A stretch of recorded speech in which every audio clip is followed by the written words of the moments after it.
What's up, everybody? Couch Mouse here, coming at you with a brand new Overwatch video. And in this video, we're going to be breaking down the 5 things that people are still messing up in 2021 in Overwatch.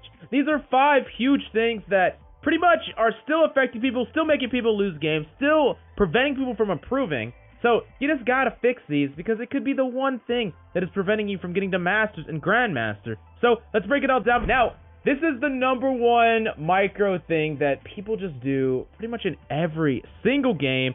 You've done it, people you playing with have done it, and way too many people have been losing games because of it, and it's not swapping off because you got your ultimate. How many times have you been playing in your games, and you're playing a character that maybe it's not your main, it's just a character that you're filling to, or a character you're just playing in the moment, but you realize that because of the enemy team, because of their picks, because they have counters to you, whatever the reason is, you want to swap off. And you start to get that feeling more and more, and you're like, I need to swap off, I need to swap off, but, you know, you're 70%. You almost got your ultimate, so you're like, alright, I'll stay as this character. I'll go out. I'll go try to find this ultimate. You go out, you get your ultimate, but before you even use it, you die again. You're like, oh, well, I can't swap off now because I have my ultimate. I'm going to go use it. You go out, you try to use your ultimate, and you use it and instantly die. Well, guess what? You lost 3 fights, and you never swapped off your character, and you probably lost the entire game because you never went to a character that made more sense in this situation. Now, okay, I'm not saying that you need to swap off every single time, especially if you have a really powerful ultimate. You know, you're Zaryan, you have a grab, or you're Hanzo,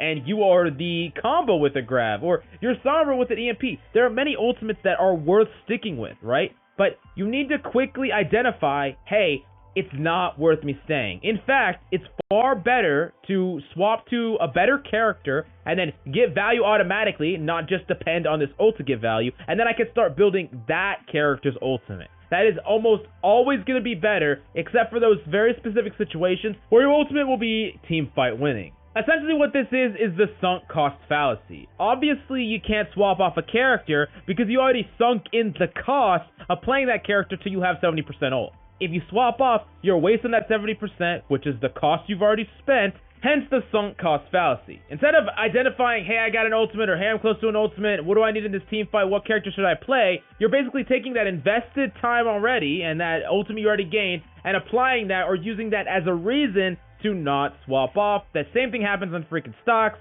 The same thing happens in pretty much everything, where people assume the cost you already sunk means that it has to work, or it's a good idea, which is just not always true. Now, the next big problem that a lot of people, mistake that a lot of people are still making in 2021, and it's caring way too much about the meta. So the thing that you need to understand is meta means most effective tactics available, but typically meta is derived from the highest play. The highest form of play in a game is where the meta comes from, and for Overwatch, that would be Overwatch League, the pro meta. But the thing is, the highest ranks of ranked play almost never reflect what the pro meta provides.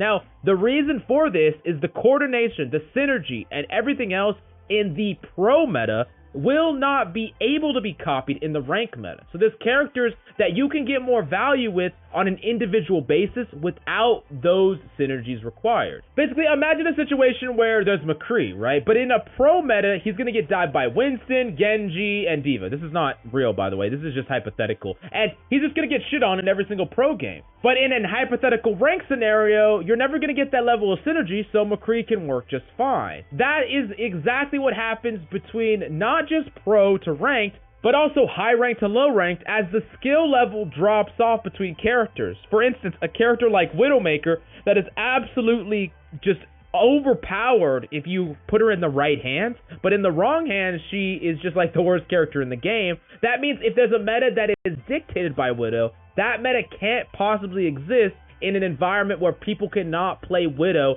to the level that you need to get value out of her. Now, this was kind of convoluted, and I kind of beat around the bush a little bit, but all of this means that meta doesn't matter where the meta comes from, whether it's Grandmaster or Pro, it will not 100% apply to your rank. If you're in Bronze, if you're in freaking Plat, even if you're in Masters, a lot of times the meta does not matter at all. And most of the time, Grandmaster is actually very similar because you are just playing what works in that rank. You're not necessarily playing what the pros are playing. In fact, most of the time you're not. Now, that being said, that doesn't mean you shouldn't be learning from the meta, because there is a lot of things to learn from the meta, specifically what characters are really, really strong at the moment. Because if pros are playing them, then obviously they're some of the most powerful characters available. However, it's also important to understand that just because it is played at the highest level doesn't mean it's really good for your rank, but it's something that you should be kind of taking note of through trial and error. On top of that, a lot of the logic that exists at the higher level will still transition to the lower ranks as long as you adjust and use logic based on the situation for said rank. But it's also really careful to not let the opposite happen. For example, let's say the enemy team has like a Far Mercy, and you're like, hey, we need a hit scan to deal with this Far Mercy. Can someone play a hit scan? And then someone responds and says, hey, in the Overwatch League, they use D.Va to counter. We don't need a hit scan. Well, maybe what they're saying is true, that in Overwatch League, they didn't use a hit scan to counter Far, but that's not taking into consideration the path of least resistance, the nature of rank, the lack of synergy, the inability for people to play around a Far Mercy unless they have just killed that Far Mercy. There's just so many different layers there that you're not taking into account. But the next big problem that a lot of people are still making in Overwatch in 2021 is they are giving either too little or too much respect for opponents. So what I mean by too much respect is you're playing scared, right? You're like, oh, I can't get headshotted by this Widow. I'm going to freaking never peek her. I'm going to just wrap around this building. I'm going to give her absolutely the maximum amount of respect because if I peek out, I'm going to die. Now, the reason that that's bad is you give that Widow so much credit to her mechanical skill. Even if the Widow you're up against is absolute hot garbage and maybe 1 out of 10 shots is going to hit, but you're giving her value from not doing anything. She doesn't deserve that level of respect because she has not earned it. Now, the flip side is you're giving people too little respect. Well, you're playing loose. You're playing really fast and loose. You're like, hey, the average Diamond Widow can't hit me, so I'm just going to fly around the map. I'm going to freaking jump around. I'm not going to give her any respect at all. And then you get absolutely shit on. It is really important for you to give people the appropriate amount of respect for what you're used to, but adjust that incredibly quickly depending on what they exhibit throughout a match. If you go up against a Widow that you have consistently seen has punished you over and over again for not respecting her, you need to tighten up your play immediately. It is something that you need to fix just basically right away, and it's a level that you just constantly need to adjust depending on the opponents that you meet in any given game. Now, the next big thing that a lot of people do, and I don't blame you for doing this, I used to do this myself, but it's a big problem, and it's having competitive anxiety. Something that happens with a lot of people is they'll climb to whatever rank that they wanted to reach, whether it's Diamond or Masters or even touch Grandmaster, and once they get to that rank,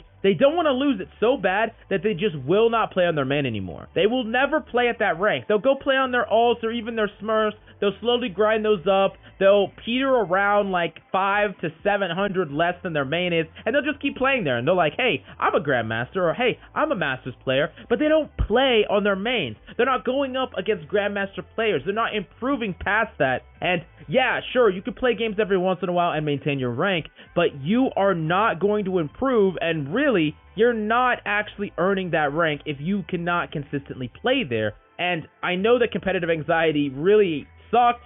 Sometimes it's something that you just can't fight. You really want to kind of gatekeep that rank. But you got to understand that just because you're not playing, just because your account still has that rank, doesn't mean that you can play to that level unless you keep grinding, keep playing, and you don't let competitive anxiety win. Now, the last thing that a lot of people aren't doing is they are not watching the right streamers. What do I mean by the right streamers? Well, I mean streamers that play your mains. A lot of times people like to watch Overwatch streamers that play all sorts of different characters, and that's fine, but I would suggest you to put a certain amount of time into watching people that play your mains at a high level. See how they position, what they do, what decisions are they making, what's their level of mechanical skill, and you can slowly learn from stuff like that. It's always possible to find a Grandmaster or a top 500 player that plays the mains that you play, and something that you can learn from every single day. Just put a little bit of time into it, and I promise you, you can definitely improve and learn a thing or two. But if you want me to make a video that breaks down all the top streamers for all different characters, but thank you so much for coming by. Hope you enjoyed the video. I love your faces, and I'll see you next time.